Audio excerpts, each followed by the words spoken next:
종려주일은 십자가를 앞두고 예수님이 예루살렘에 입성할 때 백성들이 종려나무 가지를 흔들고 던지고 호산나를 외쳤습니다. 예수님이 예루살렘 입성하는 그날을 기념해서 지키는 절기가 종려주일입니다. 성도님들도 잘 아시겠지만 호산나의 뜻이 무엇입니까? 구원을 베푸소서라는 뜻입니다. 구원을 베풀어 달라는 마음을 담아서 호산나라고 부르는 것인데, 호산나가 들어가 있는 찬양이 있습니다. 호산나에 대한 찬양을 부르면 빠른 템포의 노래가 많이 있습니다.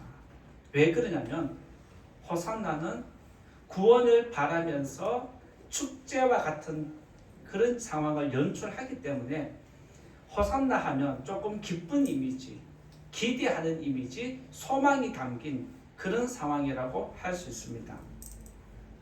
시편 118편 25절과 26절을 보면 이 호산나의 의미가 잘 나타나 있습니다. 시편 118편 25절 26절에 보면 이런 말씀이 있습니다. 여호와여 구하옵나니 이제 구원하소서. 여호와여 우리가 구하옵나니 이제 형통하게 하소서. 여호와의 이름으로 오는 자가 복이 있음이여라는 말씀이 있습니다. 여기에서 이스라엘 백성들은 호산나를 외치면서 구원을 베풀어 달라는 소망을 담고 노래를 부르는 것입니다. 이스라엘은 절기가 여러 가지 절기가 있는데 그 중에서 유월절과 오순절 그리고 장막절에 이 노래를 부릅니다. 시편 118편 25절에서 26절의 이 가사를 계속해서 고백을 합니다. 기쁨으로 구원을 사모하는 백성들의 모습, 즉 메시아를 바라보면서 구원을 베풀어 달라고 절기 때마다 부르는 것이 바로 이 노래입니다. 그런데 예수님이 나귀를 타고 예루살렘에 입성한다는 소식을 듣고 이 노래를 부르면서 백성들이 달려드는데, 한편에서는 이것이 축제와 같은 장이지만 한편에서는 어둠의 그림자가 서서히 다가오는 것을 알 수 있습니다. 백성은 우리의 구원자가 나타났다고 잔치 분위기입니다. 그런데 이 모든 상황을 아는 예수님은 그 마음은 어떠실까요? 이 상황을 우리가 한번 생각해 보면 백성은 예수님의 예루살렘 입성을 찬양하고 노래하고, 예수님은 예루살렘 성에 입성할 때에 왕으로 들어가는 것입니다. 내가 이 나라의 왕이고 내가 너희의 왕으로서 내가 너희들을 다스리기 위해서, 너희들 통치하기 위해서, 내 주권을 회복하기 위해서 예루살렘에 들어간다고 그렇게 들어가는데, 말씀에 기록된 상황을 보면 조금 이상합니다. 왜냐하면 일반적인 왕의 모습과 예수님의 예루살렘 성에 들어가는 왕의 모습은 조금 비교가 됩니다. 세상의 왕이 예루살렘에 들어갈 때는, 승리해서 들어갈 때는 말을 타고 들어갑니다. 그런데 예수님은 나귀 새끼를 타고 들어가십니다. 여러분들은 이 상황을 어떻게 생각하십니까? 다 믿음으로 받아들이십니까?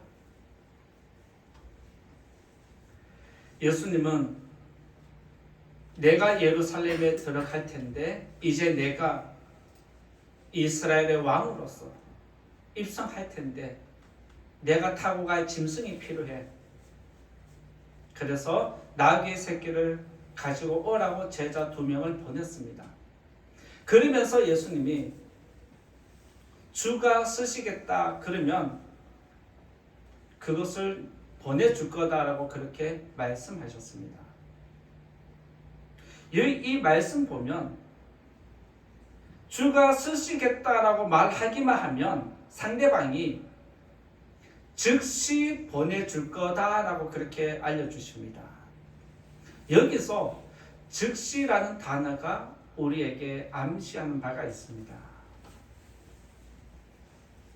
여기서 즉시 보낸다라는 의미는 십자가의 사건이 지금 급속하게 진행되고 있다는 시초를 알려주는 겁니다. 나의 죽음이 긴박하게 흘러가고 있고 지금 진행되고 있으니까 시간이 촉박하다는 그 예수님의 마음을 담아낸 것입니다. 이처럼 예수님은 이스라엘의 왕으로 예루살렘에 입성하지만 말을 타고 입성하는 게 아니라 나귀를 타고 입성하십니다. 굳이 이 부분을 왜 성경이 언급할까요? 그리고 성경은 일부러 이 부분을 예수님이 나귀 새끼를 타고 예루살렘에 들어갔다는 것을 의도적으로 드러내고 있습니다. 왜 그렇게 할까요? 종료주일을 맞아서 나귀를 타고 예루살렘에 입성하는 예수님의 모습과 또 이 안에 담긴 모든 것을 이 시간 말씀 나누고자 할 때 여러분들에게 깨달음이 있기를 예수님 이름으로 축복합니다. 첫 번째로 말씀드리고자 하는 것은 겸손한 예수님에 대해서 말씀드리고자 합니다. 첫 번째는 겸손한 예수님에 대해서 말씀드리고자 합니다. 성도님들도 잘 아시겠지만 예수님은 이 땅에 사람의 몸으로 오셨지만 하나님이십니다. 믿습니까? 그리고 예수님은 사람의 몸으로 오셨지만 만왕의 왕이십니다. 믿습니까? 예수님을 왕으로 맞이한 사람을 보면 서민들입니다. 그리고 조금 더 신분을 낮추어서 이야기하면 예수님을 왕으로 영접한 사람은 천민입니다. 예수님이 나귀를 타고 예루살렘에 입성한 것은 내가 너희들 위해 군림하는 세상의 왕이 아니라 나는 서민과 천민을 섬기기 위해서, 나는 너희를 섬기기 위해서 이 땅에 왔다라고 하는 것을 나귀를 통해서 보여주는 겁니다. 스가랴 9장 9절에 보면 내게 왕이 임하시나니 그는 공의로우시며 구원을 베푸시며 겸손하여서 나귀를 타신다. 나귀의 작은 것 곧 나귀 새끼다라고 스가랴 9장 9절에서 예수님이 예루살렘 입성할 때 너희에게 메시아가 오면 너희 메시아는 나귀 새끼를 타고 예루살렘에 들어온다라는 것을 분명히 예언했습니다. 그리고 그 예언을 예수님이 지금 이루어내는 겁니다. 예수님은 구약의 말씀을 직접 몸으로 이루어 가시고 계십니다. 그러면서 예수님의 의도한 바가 무엇이냐면 내가 너희가 기다리는 메시아다. 이것을 알려주는 겁니다. 내가 너희의 메시아로 예루살렘에 입성하는데 이 말씀을 다 알고 있는 종교 지도자들은 예수님을 거부합니다. 이 말씀을 어렴풋이 배워서 알고 있는 백성들은 예수님을 메시아로 영접합니다. 성경에서 나귀는 겸손의 상징입니다. 나귀는 먼 길을 갈 때 이동하는 수단입니다. 그래서 길을 가다가 주인은 나귀를 타고 가다가 나귀에게 미안한 마음이 생기면 고생했다라고 하면서 내리고 물 좀 주고 같이 걸어갑니다. 그런데 그 사람 손에는 짐이 없습니다. 나귀는 주인도 태우고 짐도 메고 먼 길을 가는데 자기를 계속해서 희생합니다.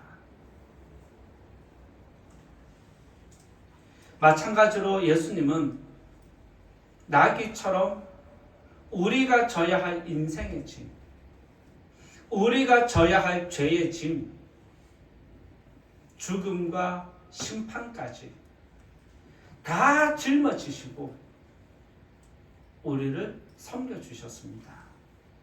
이것을 믿으시기 바랍니다. 아멘. 예수님의 사역은 처음부터 끝까지 겸손한 모습으로 나타납니다. 여러분들이 아는 예수님의 모습 가운데 교만한 것을 한번 찾아보시고 생각해 보십시오. 여러분들이 아는 예수님의 모습 중에 교만한 거 있으십니까? 질문하시면 제가 답변을 해드릴 수 있습니다. 지금까지 여러분들이 성경을 읽고 설교를 많이 들어왔지만 예수님이 교만하다는 것 한 번도 들어본 적 없으실 겁니다. 그만큼 예수님은 처음부터 끝까지 이 땅의 성육신 자체가 겸손이었다는 걸 기억해야 합니다. 사람의 모습으로 이 땅에 임하신 것이 겸손입니다. 사람과 동일한 고통을 당하고 동일한 고난을 당하고 육체의 한계를 겪으면서 사역을 감당하는 것이 바로 겸손입니다. 때로는 백성들에게 비방을 받고 모욕을 당하면서도 그들에게 핍박을 받으면서도 때로는 십자가를 지고 갈 때 채찍을 당하면서도 십자가의 고통을 당하는 그 모든 것들도 결국에는 겸손한 모습입니다. 여기서 가장 예수님의 돋보이는 그런 겸손이 무엇이냐면 자신이 창조한 사람에 의해서 자신이 죽는 그런 겸손입니다. 하나님이 천지를 창조하시고 사람을 창조했는데 그 사람의 손에 의해서 하나님이 죽는 모습이 아이러니하게도 성경에 기록되어 있습니다.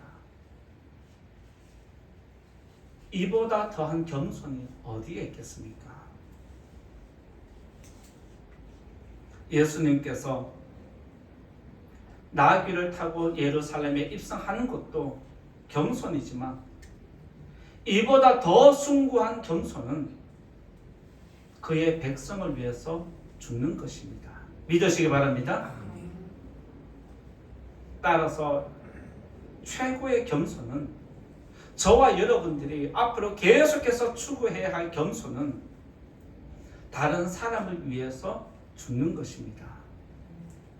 믿으시기 바랍니다. 그렇게 할 수 있기 바랍니다.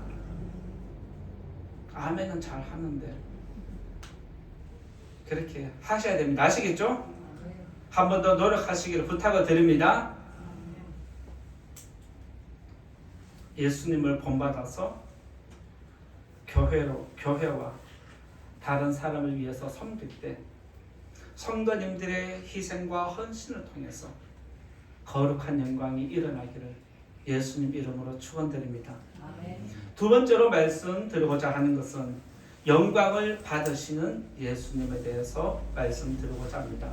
두 번째는 영광을 받으시는 예수님에 대해서 말씀드리고자 하는데 8절에서 10절 말씀 같이 한번 읽어보겠습니다.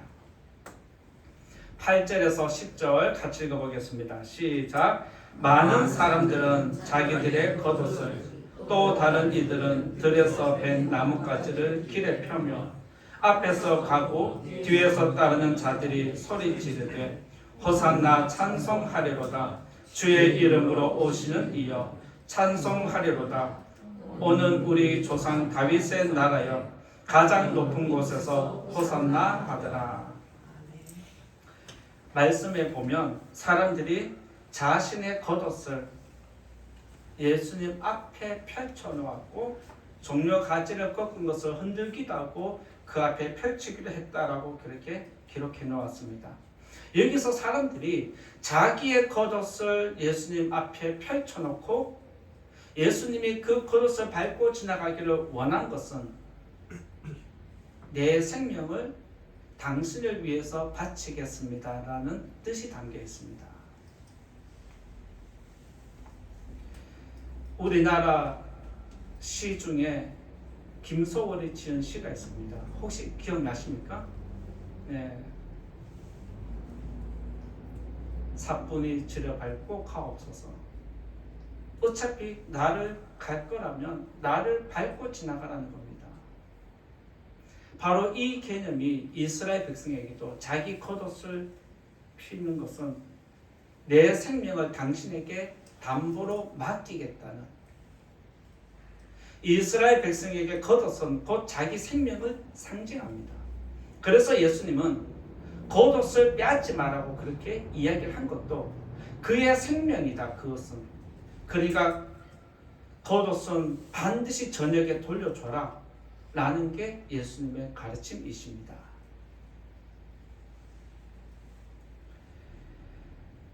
그리고 백성이 종려 가지를 꽂고 흔들면서 예수님을 환영한 것은 예수님이 가져오는 평화를 상징하는 것입니다. 여기서 나뭇가지는 말씀에 종려나무라고 기록되어 있지 않지만 다른 복음서에 보면 종려나무 가지를 꺾었다, 흔들었다라고 그렇게 표현되어 있습니다. 종려나무는 평화와 번영을 상징하는 나무입니다. 그런데 성도님들이 잘 아시겠지만 평화는 거저 오는 것이 아닙니다.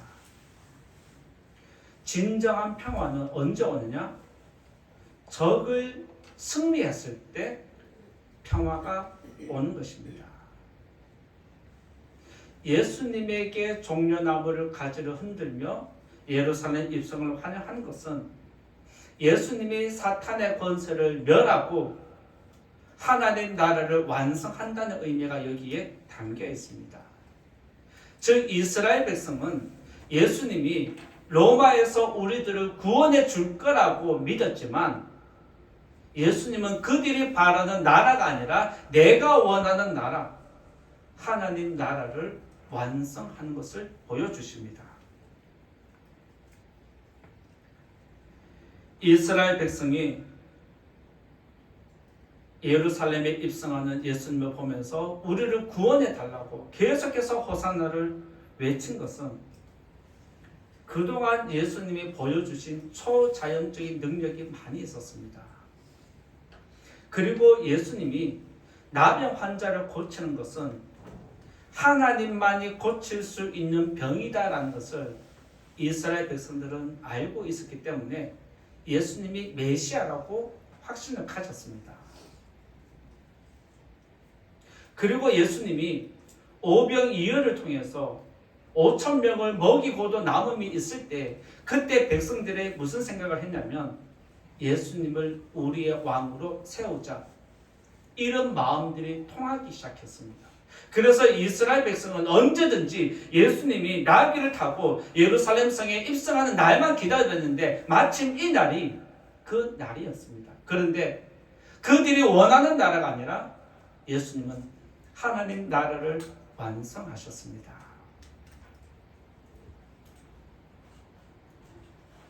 그런데 이 날을 기점으로 해서 예수님의 시간은 긴박하게 흘러갑니다.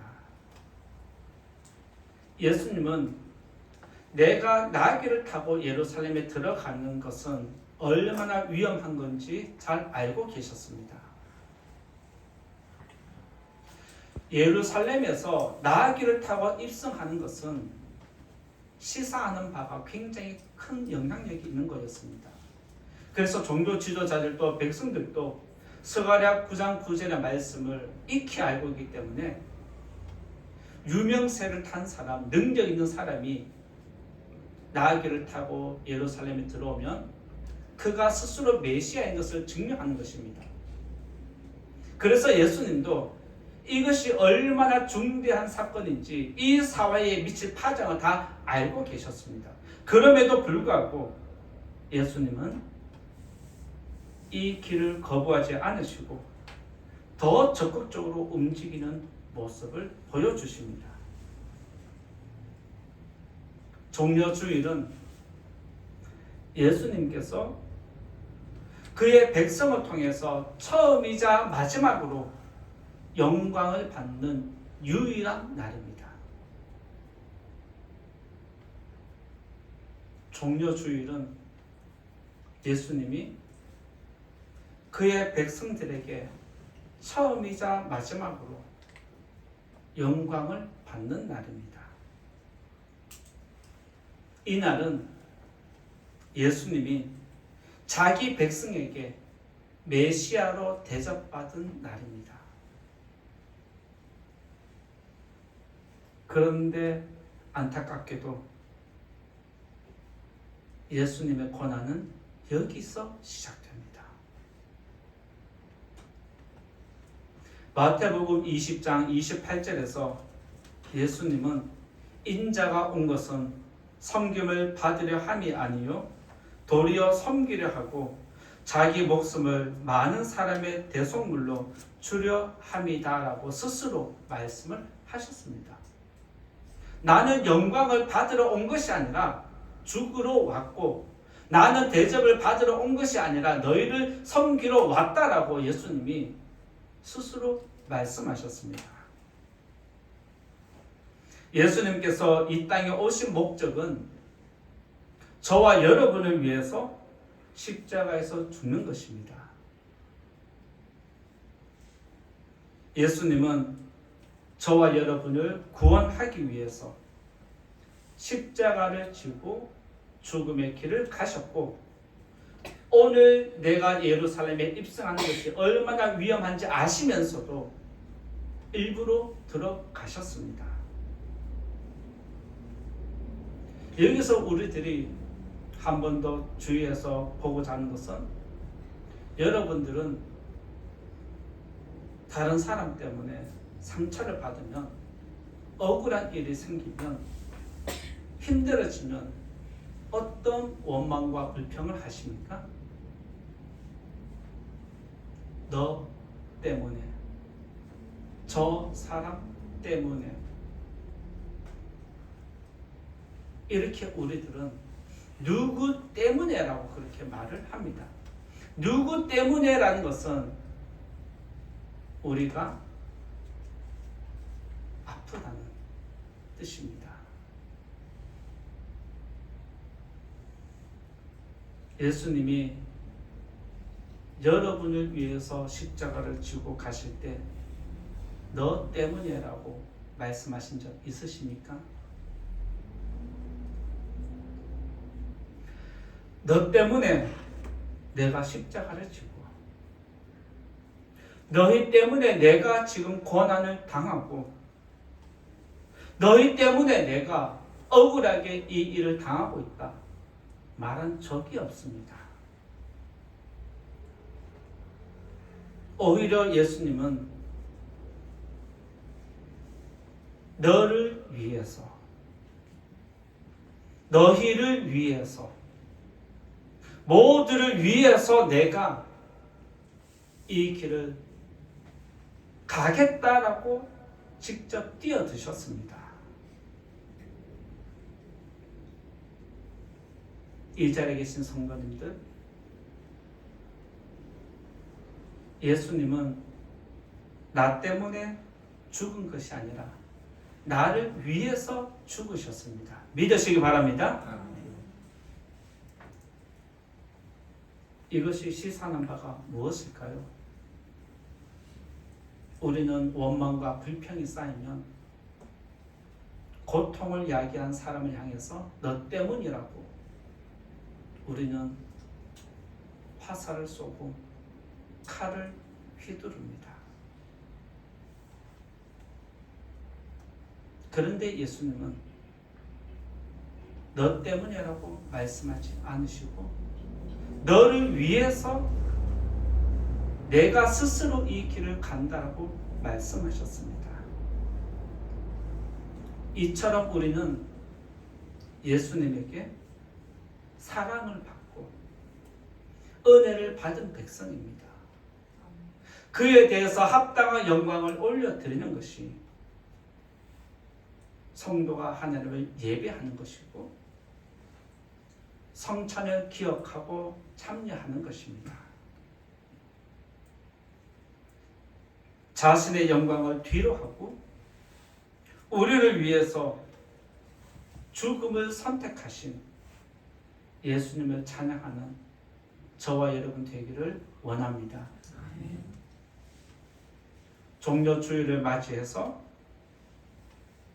우리를 위해서 여러분을 위해서 십자가를 지신 예수님을 찬양하면서 내일부터 시작되는 그 고난에 함께 동참하는 성도님 되시기 바랍니다.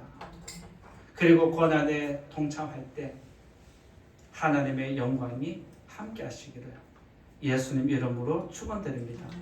이제 결론의 말씀 드리고자 합니다. 종려주일은 예수님께서 처음이자 마지막으로 자기 백성에게 영광을 받으신 날입니다. 그리고 영광을 받으신 예수님은 십자가의 길을 걸어가시고 우리의 앞에 구원의 길을, 생명의 길을 열어 놓으셨습니다.